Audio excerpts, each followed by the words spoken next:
تو لعنت ہے ایسی خلافت پر، اور لعنت ہے اس شخص کی جو اس خلافت پہ لعنت نہ کرے۔ غیر شرعی خلافت پہ اللہ کی لعنت ہے۔ صحابہ تو دور کی بات ہے، صحابہ کی تو کوئی حیثیت ہی نہیں۔ صحابہ تو غلام نوکر ہیں، چاکر ہیں، حقیر خادم۔ ان کی شرف یہی ہے کہ وہ حقارت سے خدمت کریں رسول پاک صلی اللہ علیہ وسلم، ان کی حیثیت کی شریعت میں اضافہ کریں۔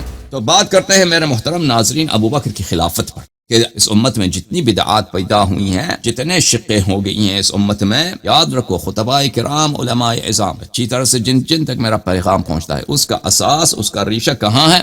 ریشہ مسئلہ امامت، مسئلہ خلافت، مسئلہ خلافت، مسئلہ امامت میں امیر المؤمنین علیہ الصلوۃ والسلام اور اہل بیت الطاہرین علیہم الصلوۃ والسلام کی امامت اور خلافت، یہ تو بلا شک بلا ریب، یہ تو متفق علیہ، اس کا منکر کافر ہو سکتا ہے، مسلمان نہیں۔ اہل بیت الطاہرین علیہم الصلوۃ والسلام خلفاء الرسول صلی اللہ علیہ وآلہ وسلم ہیں، اور اہل بیت الطاہرین علیہم الصلوۃ والسلام ان کی امامت ثابت ہے قرآن اور سنت، اس کا منکر کافر ہو سکتا ہے، مسلمان نہیں ہو سکتا۔ یا مثلا وہ جاہل مسلمان، جاہل مولوی جو تعصب کی وجہ سے وہ دل میں زبان سے اعتراف نہ کریں، لیکن یہ کتب سے سب سے ثابت، علی الاقل امیر المؤمنین علیہ الصلوۃ والسلام کی خلافت اور ان کی امامت، یہ تو بلا ریب ثابت ہے۔ جو محل نزاع ہے وہ ابو بکر کی خلافت، جو متنازع فی ہے، جس پہ نزاع ہے، وہ علی علیہ السلام سید المسلمین یعصوب الدین امیر المؤمنین علیہ السلام کی خلافت نہیں ہے۔ جو متنازع فی ہے وہ ابو بکر کی خلافت، شروع دن سے اس کی امامت پہ خلاف، اور آج تک یہ نزاع چل رہا ہے۔ تو یہ کیا ابو بکر کی خلافت شرعی ہے یا اس کی خلافت غیر شرعی ہے؟ اللہ کی جانب سے ہے یا اللہ کی جانب سے نہیں ہے؟ اگر اللہ کی جانب سے ہے تو اس کی خلافت حق ہے،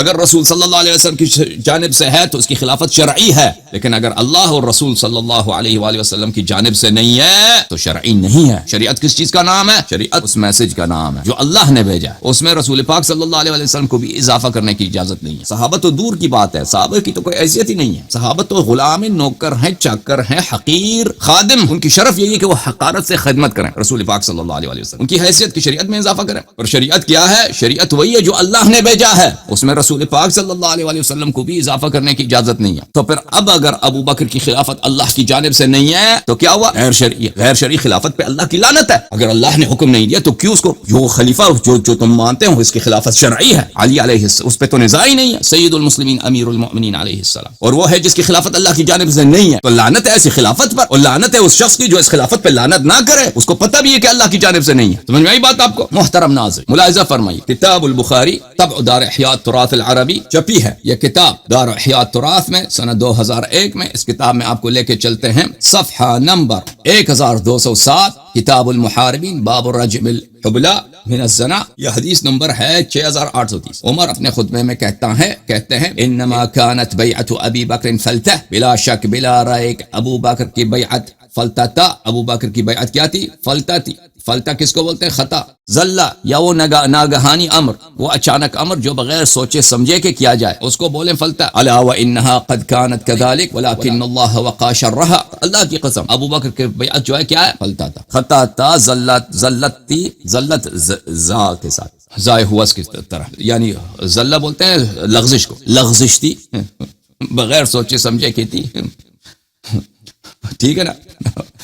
ولیکن اللہ وقع شرها، اور اس سے شر متوقع تھا، ایسے کاموں سے شر متوقع ہوتا، ایسا کام جو ایک لغزش ہو، جو ایک خطا ہو، بغیر سوچے سمجھے کہ کیا جائے، بغیر مشورے کے کیا جائے، اس میں شر متوقع ہوتا ہے، لیکن اللہ نے خانہ جنگی سے بچا دیا۔ تو اگر اس کی خلافت اللہ کی جانب سے منصوص تھا، ابو بکر کی، رسول صلی اللہ علیہ وسلم کی جانب سے مصرح علیہا تھا، اس پہ تصریح تھی، تو یہ تو کفر ہے کہ جس چیز کو اللہ نے اس کا حکم دیا ہے، عمر کہہ دیں کہ وہ فلتا ہے۔ کتاب غریب الحدیث لابن قتیبہ عبداللہ ابن مسلم الدینوری، الجزء الاول، ملاحظہ فرمائیے اس کتاب میں فلتات جمع فلتہ، وہی الزل والسقط، فلتات فلتے کی جمع ہے، فلتہ سے مراد زلہ اور سقطہ، لغزش اور خطا۔ وكل شيء فعل او قيل على غير روية وتثبت فقد افتلت، ہر وہ چیز جو آپ بغیر سوچ کے، بغیر تدبیر کے، بغیر حکمت کے، بغیر مشورے کے اس کو انجام دیں، کیا ہے؟ اس کو بولتے ہیں یہ فلتہ ہے، سوچے سمجھے بغیر ایسے مار دیا، ہوائی فائرنگ، ٹھیک ہے نا؟